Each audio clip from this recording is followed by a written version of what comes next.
বছর ঘুরলেই রাজ্যে বিধানসভা নির্বাচন। ইতিমধ্যেই প্রতিটি রাজনৈতিক দলই ঘর গোছাতে শুরু করে দিয়েছে। তারই মধ্যে দলবদলের রাজনীতি চলছে জোর কদমে। 26-এ ভোটের আগেই এবার তৃণমূল বিজেপির পাশাপাশি ঘর সাজাচ্ছে আইএসএফ। তারাও নাকি এবারের বিধানসভা ভোটে একাধিক বুথে প্রার্থী দিতে চলেছে। তবে একটা খবর সম্প্রতি হাওয়ায় ভাসছে, আইএসএফ নাকি 100 আসনে প্রার্থী দেওয়ার টার্গেট করেছে, যা নিয়ে বেশ শোরগোল পড়ে গিয়েছে। তাহলে কি এবার 2026-এর বিধানসভা নির্বাচনে আইএসএফ তৃণমূল বিজেপির ভোট কাটার চেষ্টা করছে? তা নিয়ে জোর জল্পনা। তবে এই খবরের সত্যতা কতটা তা জানার জন্য আজ তাক বাংলার তরফ থেকে সরাসরি আইএসএফ বিধায়ক নওশাদ সিদ্দিকীর সঙ্গে যোগাযোগ করা হয়। আর এই বিষয়ে আইএসএফ বিধায়ক নওশাদ সিদ্দিকী আমাদের জানান যে কত সিটে আমরা লড়াই করব এই বিষয়ে এখনো পর্যন্ত কোনো আলোচনা হয়নি। তবে 2021 সালে সংগঠন যে জায়গায় ছিল বর্তমানে তার চেয়ে কয়েক গুণ বৃদ্ধি পেয়েছে, শক্তিশালী হয়েছে। তবে বহু জায়গায় লড়াই করব, প্রার্থীর বিষয়ে এখনো কিছু ঠিক হয়নি। তবে মাস দুয়েকের মধ্যে তাও ঠিক হয়ে যাবে। তৃণমূল ও বিজেপিকে কটাক্ষ করতেও ছাড়েননি তিনি। তৃণমূল বিজেপি যেভাবে বাংলার মানুষকে বোকা বানাচ্ছে, তাতে করে বাংলার মানুষ তাদের প্রত্যাখ্যান করবে, তাদের পুরনো ক্যাসেট আর বাজবে না। আজ তাক বাংলাকে কি জানিয়েছেন নওশাদ সিদ্দিকী, শুনুন। এক মাস ধরে যে আব্বাস সিদ্দিকী 2026-এ ভোটে লড়ছে এবং শওকত মোল্লার বিরুদ্ধে নাকি তিনি 2026-এর নির্বাচনে ভোটে লড়ছে এবং একটা ব্যাপক ট্রেন্ডিং চলছে এটা নিয়ে, এবং সোশ্যাল মিডিয়ায় এটা একেবারে শোরগোল পড়ে গেছে। এটা নিয়ে আপনার প্রতিক্রিয়া আমরা জানতে চাইব। দেখুন, কে কোথায় ভোটে লড়াই করবে সম্পূর্ণ পার্টির ইন্টারনাল ব্যাপার। আমি আবেগের বশীভূত হয়ে একবার বলেছিলাম আমি ডায়মন্ড হারবারে দাঁড়াবো, এবং আমার প্রচন্ড ইচ্ছা ছিল আমি ডায়মন্ড হারবারে কন্টেস্ট করবো, কিন্তু পার্টি চাইনি, সেই জন্য আমাকে ফিরে আসতে হয়েছে। ডায়মন্ড হারবারে আমি কন্টেস্ট করতে পারিনি এবং লোকসভাতে আমায় কন্টেস্ট করতেও দেয়নি। সুতরাং পার্টি যেটা ডিসাইড করবে, আর আমাদের পার্টির হচ্ছে প্রাণ পুরুষ প্রিজেতা আব্বাস সিদ্দিকী ভাইজান, যেখানে মানে এটা আমাদের সবসময় আছে, তিনি থাকবেন, তিনি আমাদের দলের প্রতিষ্ঠাতা। সুতরাং একটা আলোচনার ভিত্তিতেই এটা হবে। তবে একটা কথা বলবো, 2026-এর ইলেকশনের মতোই হবে। তৃণমূল কংগ্রেস আর বিজেপিকে বাংলা থেকে কিভাবে বিতাড়িত করা যায় তার সর্বোচ্চ চেষ্টা আমরা চালাচ্ছি। আমরা যে সমস্ত ধর্মনিরপেক্ষ দলগুলো আছে লাইক মাইন্ডেড, যারা বিজেপি তৃণমূলের বিরোধিতা করছে সত্যিকারের অর্থে, তাদের সাথে আমরা যোগাযোগ করছি। আমরা সংযুক্ত মোর্চা যেভাবে 2021-এ তৈরি হয়েছিল, 2026-এ ওই মোডেই কোনো ভালো ফরমেশন, আরো ভালো ফরমেশন কিভাবে করা যায় তার জন্য সর্বোচ্চ চেষ্টা করছি। এই নিয়ে একটি রিপোর্ট দেখাবো আপনাদের, দেখুন। দেখো, সংখ্যালঘুদের যে মেজরিটি ভোটটা 30%, সেটা কিন্তু তৃণমূলের বাক্সে সব মিলিয়ে 40%, এবং 30% বলা হয় যে ডেডিকেটেড ভোটটা পুরো তৃণমূল কংগ্রেসের বাক্সে। তো সেক্ষেত্রে দেখো, আইএসএফ এর যে সংগঠন এখনো পর্যন্ত এই তৃণমূল কংগ্রেসের ডেডিকেটেড ভোট থেকেই কেটে বলা যেতে পারে আইএসএফ ভোটটা বেশি পাচ্ছে।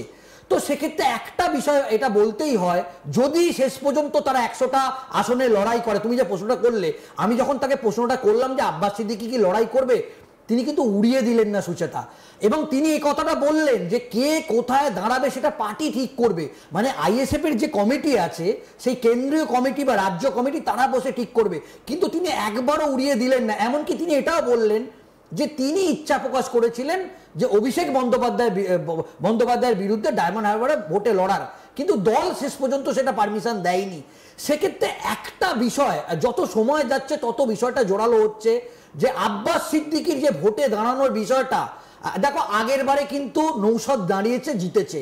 এবার 2026-এ যে আব্বাস যে দাঁড়াতে পারে, সেটা কিন্তু সেই জল্পনাটা অনেকটাই জোরালো হচ্ছে। এরপর আসছে যে 100টা আসনে, যদি সত্যি উত্তরবঙ্গ এবং দক্ষিণবঙ্গ মিলিয়ে দেখো, তারা যে আসনগুলোতে লড়াই করবে বলে সিদ্ধান্ত নিয়েছে, সেগুলো মূলত সংখ্যালঘু অধ্যুষিত এলাকা, যেমন মালদা, মুর্শিদাবাদ, দক্ষিণ 24 পরগনা থেকে শুরু করে যেগুলো সংখ্যালঘু অধ্যুষিত এলাকা আছে, উত্তর দিনাজপুর, দক্ষিণ দিনাজপুর। সেক্ষেত্রে একটা বিষয় কিন্তু আশঙ্কা করা যাচ্ছে, এবং যেটা তৃণমূল কংগ্রেসও বারবার অভিযোগ করে, যে আইএসএফ বিজেপির বি টিম, তারা ভোটে দাঁড়িয়ে বিজেপিকে সুযোগ তারা করে দেয়। এটা তো মানতেই হবে যে সংখ্যালঘু ভোটটা আইএসএফ পাবে, সেটা তৃণমূল কংগ্রেসের থেকে সেই ভোটটা কেটে আইএসএফ পাবে। তো সেক্ষেত্রে দেখো, এখনো পর্যন্ত কংগ্রেসের সঙ্গে বা সিপিএম এর সঙ্গে যে জোটের ব্যাপারটা, সেই ব্যাপারটা এখনো পর্যন্ত স্পষ্ট নয়। কিন্তু আমরা দেখেছি এর আগে 2021-এর বিধানসভা নির্বাচনে সিপিএম এর সঙ্গে বা কংগ্রেসের সঙ্গে জোট করেই আইএসএফ লড়াই করেছে। সেক্ষেত্রে দেখো, কংগ্রেস বা সিপিএম এরও কিন্তু একটা ডেডিকেটেড সংখ্যালঘু ভোট আছে এবং আইএসএফেরও একটা ডেডিকেটেড সংখ্যালঘু ভোট আছে। এরপর বলা যেতে পারে যে তৃণমূল কংগ্রেসের যে ডেডিকেটেড ভোট মনে করা হচ্ছে, রাজনৈতিক মহল সুচেতা এটা মনে করছে কিছুটা হলেও তৃণমূল কংগ্রেসের সংখ্যালঘু ভোট কিন্তু কাটতে পারে আইএসএফ, তাতে কিন্তু বাড়তি সুবিধা পেতে পারে বিজেপি।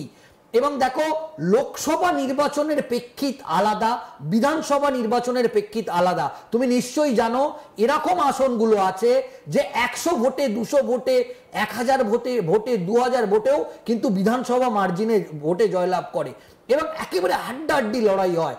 সেক্ষেত্রে শেষ পর্যন্ত যদি 100টা আসনে আইএসএফ, যেটা নওশাদ সিদ্দিকী যে প্ল্যান করছে, আজকেও তারা ধর্মতলা ধর্ণা কর্মসূচি সামিল হয়েছে নওশাদ সিদ্দিকী নিজে, সেক্ষেত্রে তারা লাগাতার কর্মসূচি করছে। দেখো, 2024-এর লোকসভা নির্বাচনে আইএসএফ কিছুটা হলেও ব্যাকফুটে চলে গিয়েছিল, ফের তারা 2026-এর বিধানসভা নির্বাচনকে পাখির চোখ করে লাগাতার তারা কর্মসূচি করছে, মাঠে নেমেছে।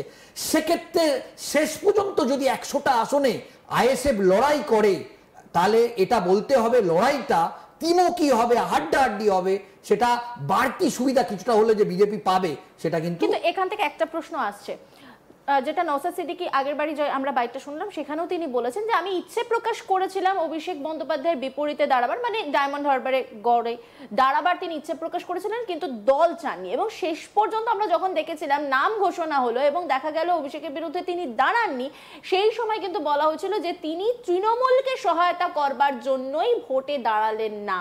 সেই মন্তব্যও কিন্তু সামনে এসেছিল।